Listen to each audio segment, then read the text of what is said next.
haleluya. Ndimunyange ndababwiza ukuri reba amasaha ageze. Aya masaha ndagira ngo kubakunda Imana n'u Rwanda tuzamura amaboko yombi. Tugiye gushimira Imana kuba Imana yaduhaye u Rwanda rw'amahoro. Tuyikomera amashyi. Turashimira government yacu kuba turahanga uyu munsi bafashe icyemezo ko tugomba gutarama. Dushimira cyane inzego z'umutekano, polisi yacu. Imana ibaha umugisha cyane. Nukuri ko dore n'abapepera ntabwo gushatse mwadupepera rwose. Turabakunda cyane, Imana ibaha umugisha. Haleluya. Kandi irongera kubabwira tugiye gutaha. Hari gahunda ya gerayo amahoro. Sibyo mvuga uti gerayo amahoro. Muze kugerayo amahoro neza cyane, mwibuka neza ko accident rimbi bitwifuza ko twanezerewe ngaha. Hanyuma noneho tuze kumva ko habaye ikibazo mu muhanda. Muze kugira amahoro. Ko mugiye ari ibintu bigiye kuza byiza. Tugeretse iminota mike cyane tutabatsindiye. Wonder Gospel Star Live. Gira ngo sinibeshe. Aba bahanzi barakoze cyane. Sibyo? Barakoze. Hari abakoze cyane. Hari n'abandi bakoze cyane. Ariko bose bari bakwiye guhembwa. Ubu ngubu tugiye gukurikizaho gahunda ya yindi ni mwebwe mwagiye mubatora, ni mwashatse yuko babahemba. Urabona aka kanya tujye guhamagara abahanzi bagiye guhemba. Yego. Muri make hariho abahanzi, hariho n'abakozi b'Imana. Babaje gato. N'abahanzi n'abakozi b'Imana n'amufate nabi. Navuga abapastori nabo baza kuza guhabwa igihembo. Yego. Ngiye gusaba Rata Ja Naincha yigire hano imbere.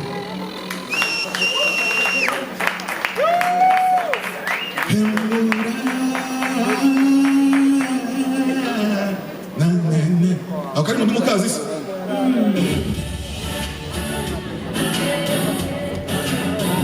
Okay. Reka nsabe Gisubizo Ministries baza imbere.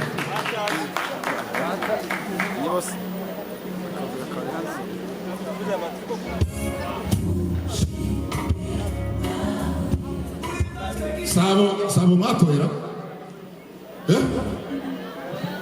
Oya. Reka mamagare Aline Gahongayire.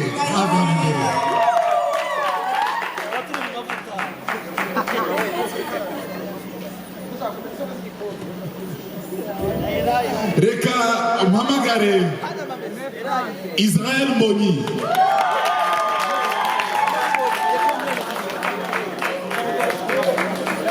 Abapasteri nabo twari kubahamagara ariko numva bashobora kuba batashe. Abenshi batashe.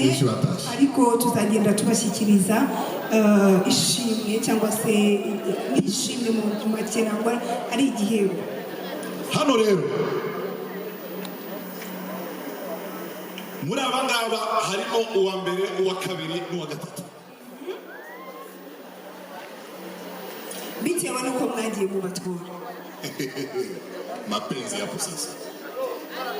Aha rero urukundo mukunda abahanzi banyu yagaragaye rwose kandi Imana ibaha mwikomera amashyi. Edith mambo safi. Safi kabisa. Ndahamagara reka mpamagare Tonzi nigeze kumurabuka hano arahari aje hafi ya Edith gatoya. Tonzi arahari yatasha. Reka mpamagare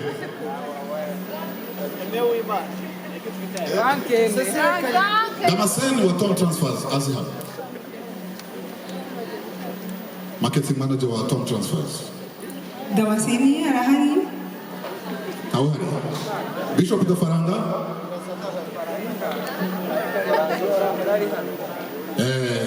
Sawa. Asante. Yihute cyane hagarare hano hafi ya Edith. Mukomere Imana amashyi ku bwa Bishop Gafaranga. arabambwa ati ntave hano utamugejeje aho ngaho. None kuko ububasha Imana yampaye arahageze mu izina rya Yesu. Wahagarara hano. Wabaye wo tugiye guhemba dufite wabaye uwa gatatu. Wabaye uwa gatatu ni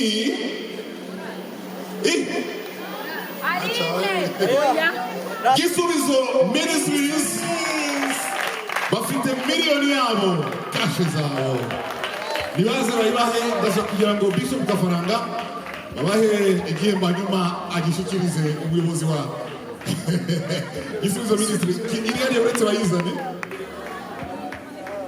Urayibaha? Okay.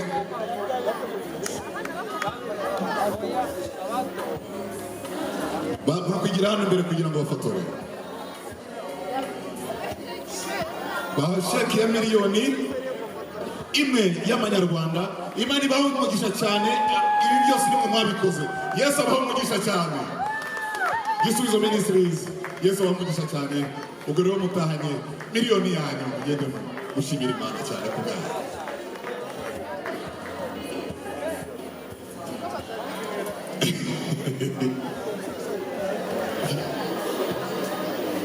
Noneho rero hari ikintu ushaka kubabwira.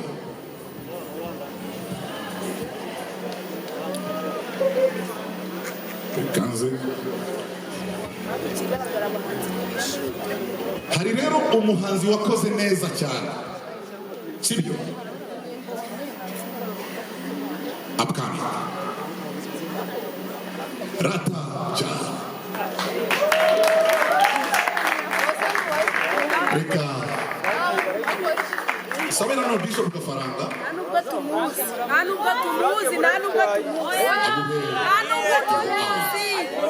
Bishop Gafaranga turi kumuhamagara n'umwe mu baterankunga Tom Transfers. Imana ibamugisha cyane. Abantu muri Covid. Yes. Kandi Imana ibamugisha masimensi cyane. Yesu abamugisha. Dusigaje rero babiri. Wabaye wa kabiri. Bashakira Frank. Kubera iki? Wabaye wa kabiri. Wa kabiri.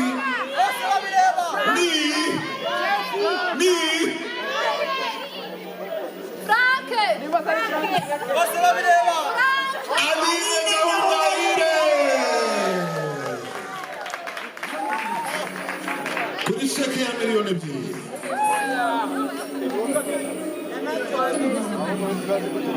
Aline Gahongayire. Yesu agumugisha. Yarahabaye shali. Yarahabaye Yesu agumugisha cyane. Reka dusabe.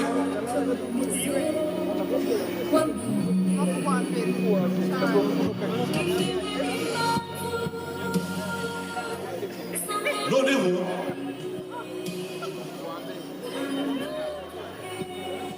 reka dusabe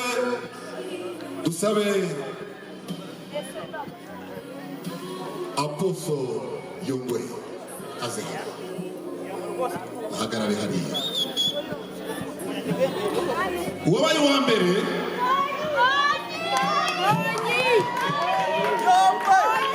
afite miliyoni 7 millions de francs rwandais. Mubakarinde Israel Mbonyi.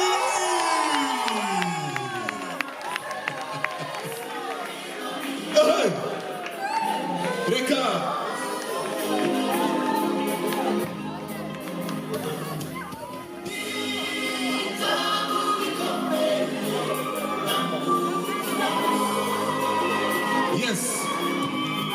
Yes. Imana ibamugisha.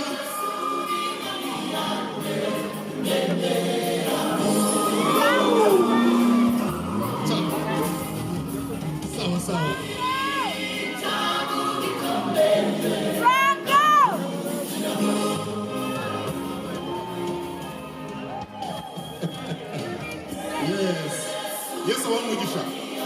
noneho reka nsabe abaho ibihembo bose baze hano imbere.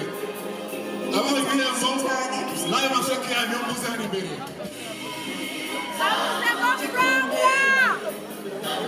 So, dufite abapasiteri nabo bazashyirwa ibihembo byabo.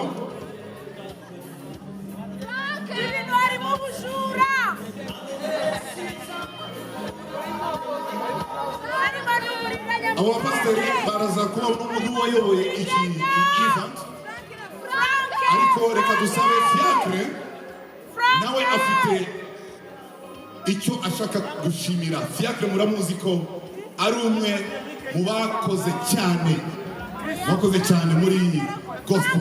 Nabeshya?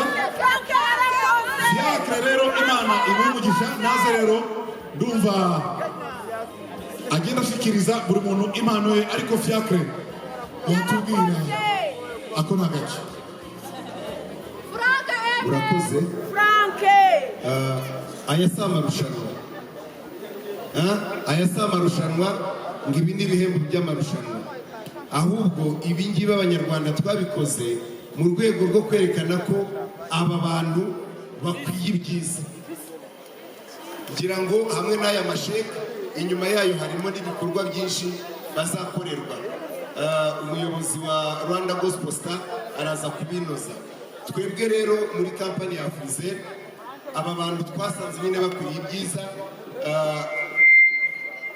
Kunda kuvuga ngo Berino for winner cyangwa se champagne y'abatsinzi, nicyo kintu twageneye aba bantu. Ntabwo tubahaye inzoga, ni non-alcoholic cocktail, ni ikinyobwa kidasembuye, ni champagne igenewe abatsinzi. Buri wese rero mu bahawe igihembo twamugeneye iyo mpano, nagera mu rugo agaturitse akasogongere yumva ukuntu umwami agira neza. Murakoze.